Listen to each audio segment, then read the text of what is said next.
नमस्कार, आप देख रहे हैं इंडी खबर। आपके साथ मैं हूं मोनिका सिंह। हरिद्वार दौरे पर मुख्यमंत्री पुष्कर सिंह धामी हर की पौड़ी बाजार से शुरुआत करेंगे वो दौरे की और जीएसटी की नई दरों पर व्यापारियों से संवाद करेंगे। माया देवी मंदिर प्रांगण में धार्मिक अनुष्ठान होना है और इस अनुष्ठान में भी शामिल होंगे मुख्यमंत्री पुष्कर सिंह धामी। माया देवी मंदिर प्रांगण में धार्मिक अनुष्ठान में शामिल होकर प्रदेश की शांति, समृद्धि, खुशहाली के लिए कामना करेंगे। धार्मिक स्थलों और बाजार क्षेत्र में सुरक्षा व्यवस्था के लिए पुलिस प्रशासन ने कड़े इंतजाम किए हैं। दोपहर 1:45 पर यानी कि 1:45 बजे सीएम धामी देहरादून लौटेंगे और कैंप कार्यालय में बैठकों और सरकारी कार्यक्रमों में शामिल होने वाले हैं। हरिद्वार दौरे पर सीएम पुष्कर सिंह धामी हर की पौड़ी बाजार से शुरुआत करेंगे दौरे की और जाहिर है जो जीएसटी रिफॉर्म है उसके बारे में बताएंगे व्यापारियों को। ज़्यादा बातचीत के लिए शुभांगी भट्ट जुड़ चुकी है हमारे साथ। शुभांगी, हरिद्वार दौरे पर है मुख्यमंत्री पुष्कर सिंह धामी और क्या हाइलाइट्स रहने वाली हैं इस दौरे की? बिल्कुल, देखिए, मुख्यमंत्री का आज हरिद्वार का दौरा है। हर की पैड़ी बाजार में मुख्यमंत्री पहुंचेंगे और जिस तरीके से जीएसटी दरों में कटौती हुई है, कहीं ना कहीं इसका लाभ पूरी जनता तक पहुंचेगा, लेकिन इसको लेकर प्रचार प्रसार लगातार किया जा रहा है। और मुख्यमंत्री पुष्कर सिंह धामी देहरादून के अलग अलग क्षेत्रों में हर दिन जाकर व्यापारियों से मुलाकात कर रहे हैं और इसको लेकर जागरूकता फैला रहे हैं, जागरूकता अभियान चला रहे हैं। जनता के बीच जाकर भी उनको बता रहे हैं कि किस तरीके से अब इनके प्राइजेस रहने वाले हैं, किस तरीके से जीएसटी दरों में बदलाव आया है। और इसी कड़ी में आज मुख्यमंत्री जो हैं हरिद्वार पहुंचेंगे हर की पैड़ी बाजार में, जहां पर जाकर व्यापारियों से मुलाकात करेंगे। इसको देखते हुए तमाम जो कड़े इंतजाम हैं सुरक्षा के वो वहां पर किए गए, क्योंकि मुख्य बाजार में मुख्यमंत्री जाएंगे। वहां पर अलग अलग दुकानें वहां पर है, चाहे वो इलेक्ट्रॉनिक्स की दुकान हो, चाहे वो खान पान की दुकानें हो, जनरल स्टोर्स हो, मेडिकल स्टोर्स हो, सभी में मुख्यमंत्री जाएंगे और उनसे संवाद करेंगे और इसको लेकर जागरूकता लगातार मुख्यमंत्री फैलाते हुए नजर आ रहे हैं। इसके अलावा माया देवी मंदिर में आज मुख्यमंत्री जाएंगे, जहां पर धार्मिक अनुष्ठान में वो प्रतिभाग करेंगे, जाएंगे, भाग लेंगे और वहां पर पूरे प्रदेश के लिए अच्छी कामना वो वहां पर करने वाले, प्रार्थना करने वाले, आशीर्वाद लेने वाले। तो कहीं ना कहीं ये दौरा अपने आप में महत्वपूर्ण है और जीएसटी की दरों में जिस तरीके से बदलाव हुआ है, मुख्यमंत्री पुष्कर सिंह धामी जागरूकता अभियान चलाने में अपना एक महत्वपूर्ण योगदान दे रहे हैं, क्योंकि राजधानी देहरादून में ही वो पूरे देहरादून के अंदर हर रोज घूम रहे थे, हर रोज वो व्यापारियों से, जनता से मिल रहे थे और इसी तरीके से अब वो आज हरिद्वार के दौरे पर है, वहां पर भी जाकर लोगों को जागरूक करेंगे और उसका प्रचार प्रसार करेंगे। शुभांगी, क्या ये समझे, क्योंकि कई जगह पर इस तरह की शिकायतें भी आती हैं लोगों की तरफ से कि जीएसटी रिफॉर्म के बावजूद अभी भी उन्हें इसका फायदा नहीं मिल रहा, तो ये मुख्यमंत्री की तरफ से कोशिश है कि वो इंश्योर करे ताकि जनता को किसी भी तरह की दिक्कत पेश ना आए?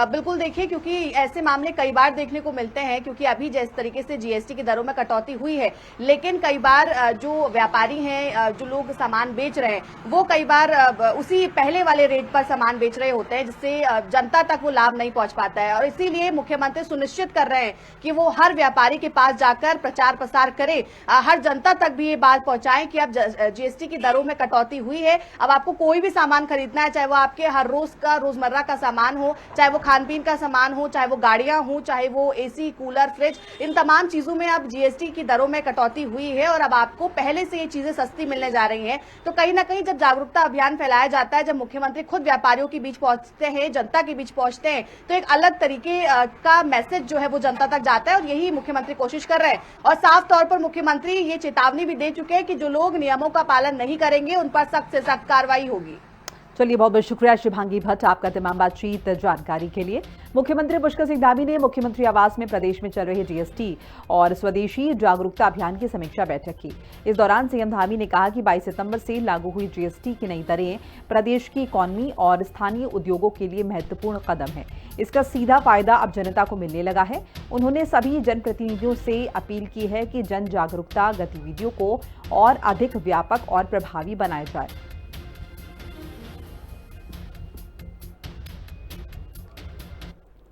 शासकीय आवास पर आचार्य महामंडलेश्वर स्वामी कैलाशानंद गिरी महाराज अखाड़ा परिषद के अध्यक्ष स्वामी रविंद्रपुरी महाराज, अखाड़ा परिषद के महामंत्री हरिगिरी महाराज ने सीएम से मुलाकात की। इस अवसर पर उनसे राज्य के विभिन्न धार्मिक और आध्यात्मिक विषयों पर भी चर्चा हुई।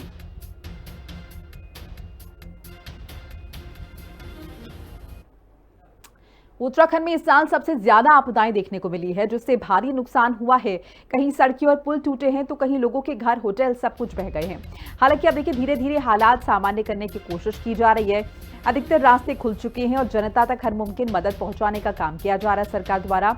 इस बीच एक बार फिर से मुख्यमंत्री पुष्कर सिंह धामी ने प्रधानमंत्री और गृह मंत्री का धन्यवाद किया है। उन्होंने कहा कि प्रधानमंत्री का धन्यवाद करता हूं, हर एक आपदा में उन्होंने भरपूर सहयोग किया है। साथ ही गृह मंत्री का भी आभार करता हूं कि आईटीबीपी, एनडीआरएफ जैसी भारत सरकारी एजेंसियों को प्रदेश में, उत्तराखंड में तैनात किया गया। प्रधानमंत्री जी का बहुत धन्यवाद करता हूं कि हर एक आपदा में उन्होंने हमारे राज्य का भरपूर सहयोग किया है। चाहे वो जोशीमठ की आपदा हो, चाहे वो पिछले साल केदार घाटी की आपदा हो या अन्य आपदाएं जो समय पर, या तो चाहे हमारी माड़ा में आया हुआ एवलॉन्च हो, हर समय उन्होंने हमारा सहयोग भी किया है, हमारा प्रोत्साहन भी किया है और जो जरूरी मदद है वो भी दी है। मैं गृह मंत्री जी का भी धन्यवाद करता हूं कि हर समय उन्होंने हमको, चाहे आईटीबीपी हो, चाहे अन्य जो एजेंसियां हैं भारत सरकार की, एनडीआरएफ हो, उन सभी को यहाँ पर तैनात किया और हमको हर संभव मदद का आश्वासन दिया है। इसमें मैं प्रधानमंत्री जी का विशेष रूप से इसलिए धन्यवाद करता हूँ कि वो आपदा की घड़ी में हमारे सभी आपदा पीड़ितों के बीच में आए। 2019 से निर्माणाधीन बजरंग सेतु 2025 में अब तक भी बनकर तैयार नहीं हुआ है, जिसका निरीक्षण करने उत्तराखंड पर्यटन मंत्री सतपाल महाराज पहुंचे। निरीक्षण के बाद जब मंत्री सतपाल महाराज से सेतु के निर्माण कार्य पूरे होने पर सवाल किया गया तो उनका कहना है कि मैं कोई ज्योतिष तो नहीं हूं ये जो सब कुछ बता सकूं। ऐसे में सोचने वाली बात यह है कि जिम्मेदार मंत्री का ये जवाब कितना जिम्मेदाराना असर दिखा रहा है।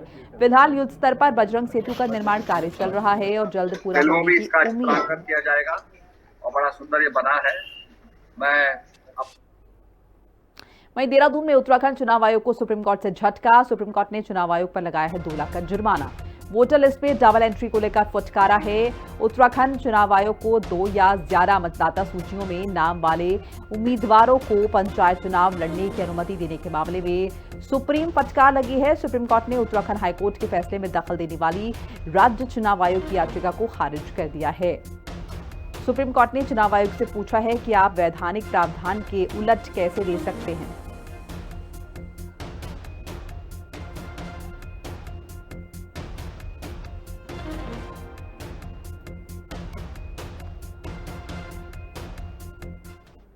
और वहीं उत्तराखंड में UK triple SC paper leak पर बचे बवाल के बीच कांग्रेस प्रदेश अध्यक्ष करण माहरा ने बड़ा स्टेटमेंट दिया है। करण माहरा ने दावा किया है कि अगर पेपर लीक मामले की सीबीआई जांच हुई तो 12 घंटे के अंदर बीजेपी की सरकार जो है वो गिर जाएगी।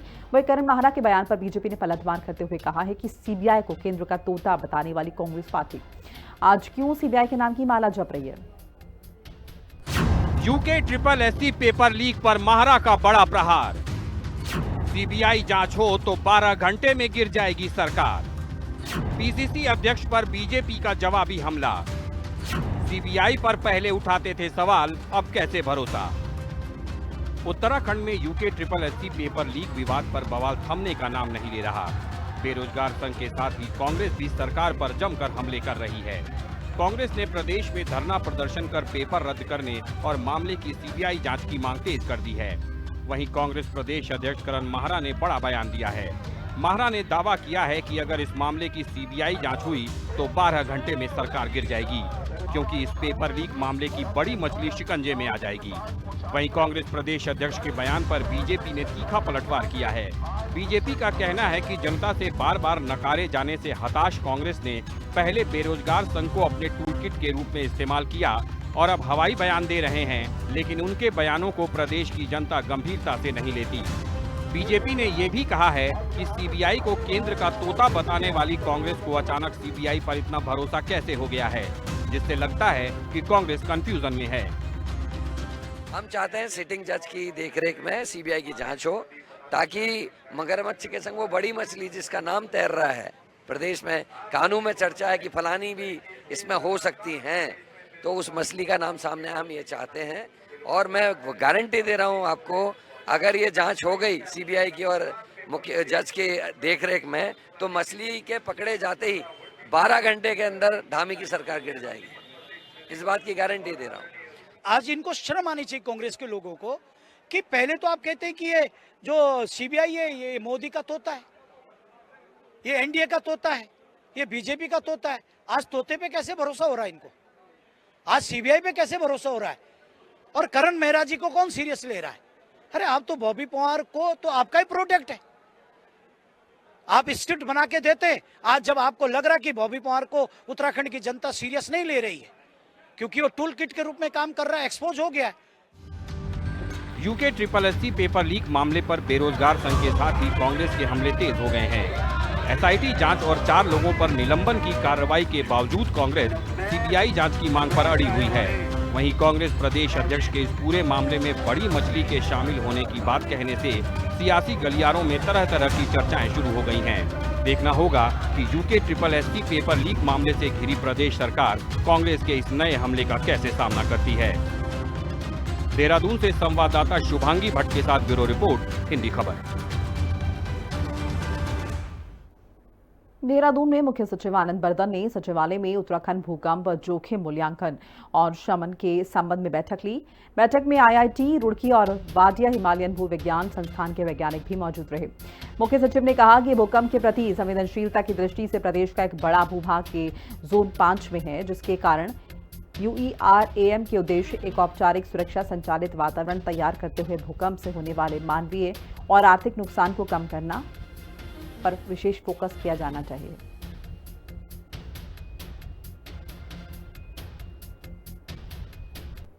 देहरादून नगर निगम के मेयर सौरभ थपलियान और भारतीय जनता युवा मोर्चा के प्रदेश महामंत्री विपुल मेंदौली ने बेरोजगार संघ के हालिया प्रदर्शन पर कड़ा रुख अख्तियार किया है। दोनों नेताओं ने साफ कहा है कि राजनीति के लिए युवाओं को गुमराह करने की कोशिश बर्दाश्त नहीं की जाएगी। मेयर सौरभ थपलियान ने कहा कि देवभूमि में आजादी जैसे नारे लगाना, नेपाल जैसे मुद्दों को खड़ा करने और भगवा को बदनाम करने की किसी भी साजिश को यहाँ का युवा कभी स्वीकार नहीं करेगा।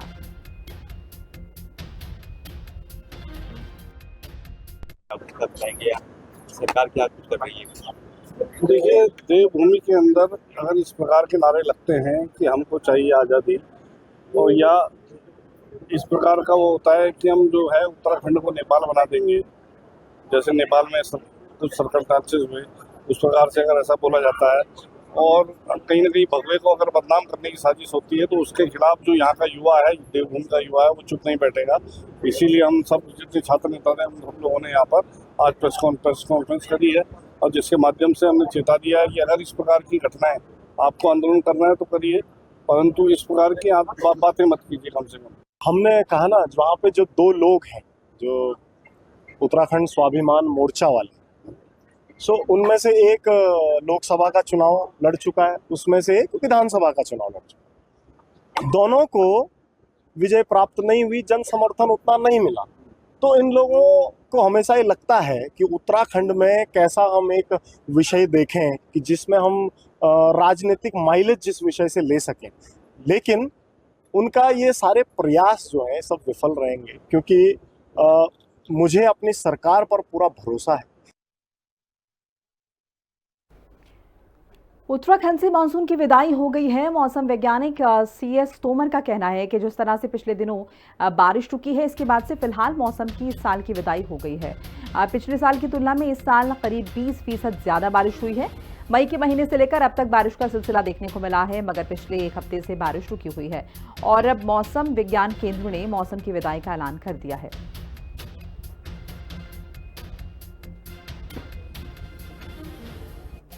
मानसून का पूरी तरह से विदाई हो गया है। तो ओवरऑल जो इस सीज़न में 1412 मिलीमीटर बारिश मिला है, जो कि नॉर्मल से बारिश लगभग 22% ज़्यादा है। और इसमें जो मुख्यतः हमको जो ज़िले हैं जहाँ पे हमको लार्ज एक्सेस रेनफॉल मिला है, 2 ज़िले रहे हैं जहाँ पे नॉर्मल से +60% और मोर बारिश रहा है। वो है बागेश्वर में, बागेश्वर ज़िला और चमोली ज़िला। बागेश्वर में 284 मिलीमीटर के आसपास बारिश मिली है। और इसके बाद जो मैक्सिमम बारिश हमको मिला है वो देहरादून जिला है, जैसे 1972 मिलीमीटर के आसपास हमको जहाँ पे बारिश प्राप्त हुआ है। तो ज़िले वाइज अगर देखें तो इसमें जो हमको 2 ज़िले हैं बागेश्वर चमोली, जैसे मैंने बोला, लार्ज एक्सेस में रहे हैं। TGMO की यात्री बस आज गंगोत्री पहुंची। सुभाष बडोनी उत्तरकाशी जो हैं बस चालकों और गंगा पुरोहित ने प्रशासन पुलिस से मांग की है कि अब यात्री बसों को गंगोत्री जाने दिया जाए, क्योंकि छोटी गाड़ियों से यात्रियों को वित्तीय भार, आर्थिक नुकसान उठाना पड़ रहा है।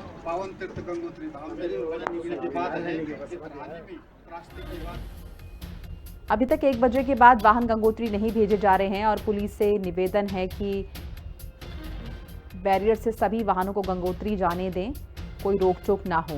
तो इस तरह की मांगें जो है वो उठ रही हैं और पुलिस को ट्रैफिक जाम के लिए व्यवस्थाएं बनानी चाहिए, ये भी कहा जा रहा है।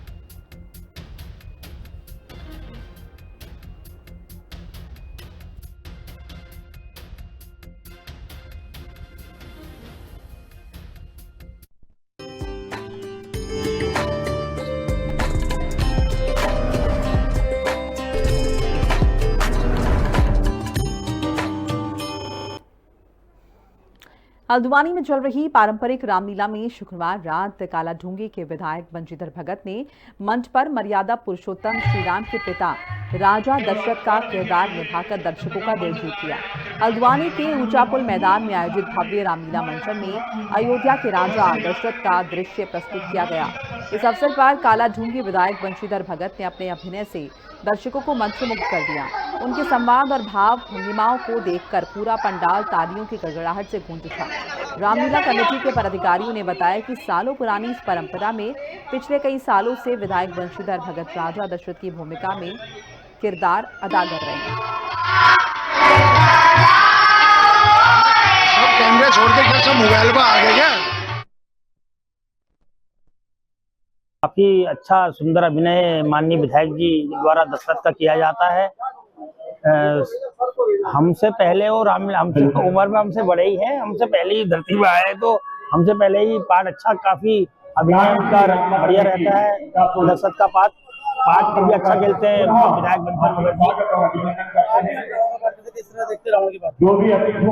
इसमें रावण के तो ये तो एक अभिनय है, दीपक जी, एक अभिनय है इसमें, तो सत्य पे असत्य पे।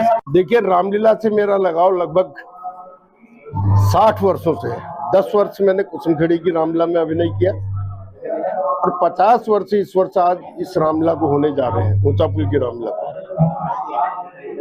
शुरू में मैंने रामलीला में राम, लक्ष्मण, सीता, भरत, शत्रुघ्न और लेडीज पार्ट छोड़ के, रावण और हनुमान छोड़ के सारे रोल किए, लेकिन कालांतर में फिर मैंने 3 संवाद पकड़े, परशुराम लक्ष्मण संवाद, दशरथ कैकेयी संवाद और अंगद रावण संवाद। बहुत धन्यवाद सभी छायाकार पत्रकार बंधुओं का। मैं ग्रामीण श्री रामलीला कमेटी ऊंचापुल का अध्यक्ष होने के नाते जिस मंच को 50 वर्ष हो चुके हैं, ये कहना चाहूँगा कि हम इस मंच को सशक्तिकरण के लिए, इस मंच को कला के मंच को बल प्रदान करने के लिए हम लगातार निरंतर प्रयासरत रहते हैं। हमारे बीच में बहुत बेहतरीन गायन, वादन और नृत्य के कलाकार हैं, अभिनय के कलाकार हैं, मेकअप के कलाकार हैं। की रामलीला पूरे उत्तराखंड में, कुमाऊं में इसका एक बहुत अलग स्थान है और 50 वर्ष से अधिक यहाँ पर रामलीला का मंचन होने जा रहा है। और भगत जी की जहाँ तक बात है तो भगत जी शुरू से ही कई, दशरथ के अलावा भी कई पात्र उन्होंने खेले हैं। वो यहाँ कमेटी के लंबे समय अध्यक्ष भी रहे। सारे लोग दलगत राजनीति से ऊपर हट के, जब हम कांग्रेस में थे तब भी मैं यहाँ का अध्यक्ष रहा हूँ, भगत जी रहे और कई लोग, ग्राम प्रधान जी, आज हम संरक्षक के रूप में। मैं इस पार्ट को, कैकेयी का जो किरदार है, राम जी को कैकेयी से बहुत प्रेम था और कैकेयी माता राम जी से सबसे अधिक प्रेम करती थी, लेकिन विधाता की ऐसी, मतलब विधि का ऐसा विधान था कि राम जी को ही वन जाना पड़ा। और ये संवाद आता है कि राम जी पहले से कहते हैं कि माता, मेरी दोनों माताएं तो ये काम नहीं कर सकती हैं, लेकिन कैकेयी आप ही एक ऐसी महिला हो जो इस कार्य को कर सकती हो। इसलिए कैकेयी दशरथ जी से ये अपने पुराने वरदान मांगती है जो उन्होंने युद्ध के समय उनकी जान बचाकर उनसे लिए थे। टिहरी गढ़वाल में इस बार नवरात्रि पर विशेष सहयोग बन रहा है। माता रानी के जागरण और भजन कीर्तन से भक्तों को आशीर्वाद मिलेगा। ये 9 रात्रि और 10 दिनों का शुभ अवसर है जब हरियाली में माता रानी की कृपा बढ़ेगी। मां कुंजापुरी, सुरकड़ा और देसी चंद्रवदनी मंदिरों में भक्तों की भीड़ उमड़ी है और जयकारों की गूंज हर ओर सुनाई दे रही है। इस नवरात्रि में सभी को माता रानी का भजन कीर्तन करना चाहिए। ताकि सुख समृद्धि और फल की प्राप्ति हो।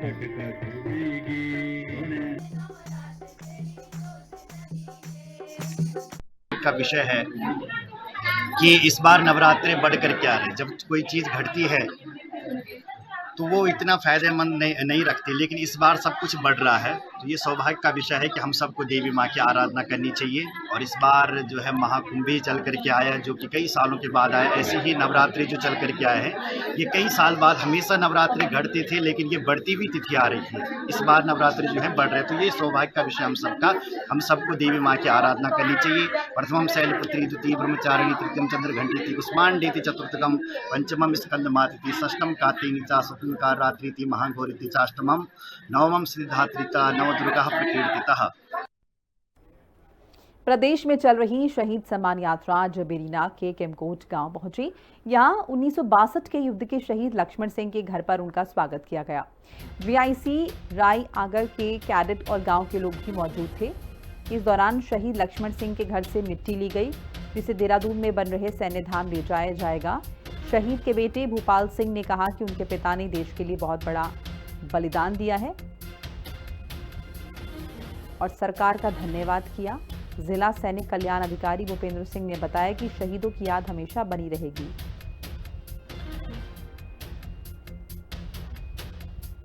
सिपाही लक्ष्मण सिंह भंडारी जी 1962 में जब अरुणाचल में ऑपरेशन चाइना के साथ हुआ था, तो उस समय ये शहीद हो गए थे। वो कारण था, देश गरीब था और हमारे पास कोई इस किस्म के साधन नहीं थे।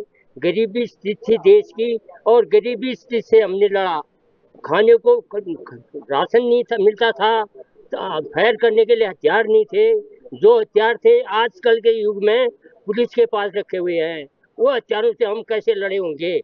जो एक दो बार जो फायर करते हैं वो रफल। हमारे स्वर्गीय लक्ष्मण सिंह 1962 में शहीद हुए थे। ये बहुत एक साइड से दुख की बात है, उस समय लड़ाई के मैदान में वे मारे गए।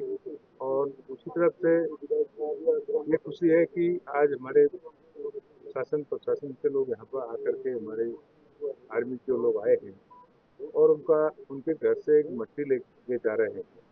और वो मट्टी जो है शहीद स्मारक में जानी है और बहुत बड़ा एक सम्मान भी है कि इस गांव के आन और बान और शान और रहेगी। और इनका इसका फेज 2 है।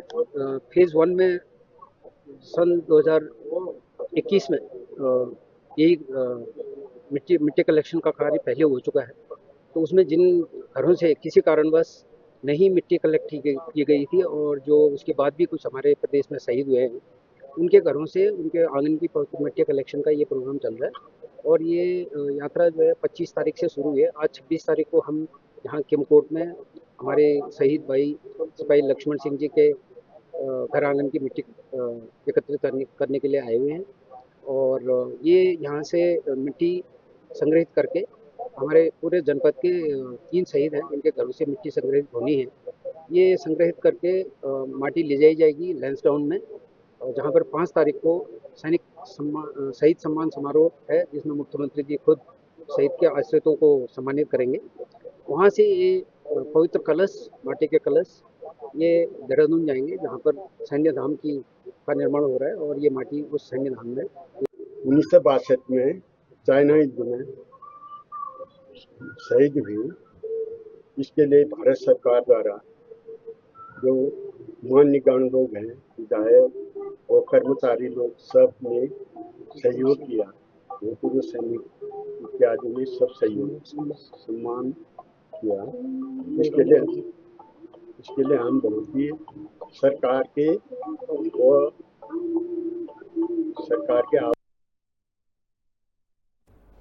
कोटद्वार रेंज के मैती काटल गांव के पास एक 4 साल की हथनी पहाड़ी से गिर गई और उसकी मौत हो गई। सूचना मिलते ही मौके पर वन विभाग की टीम पहुंची।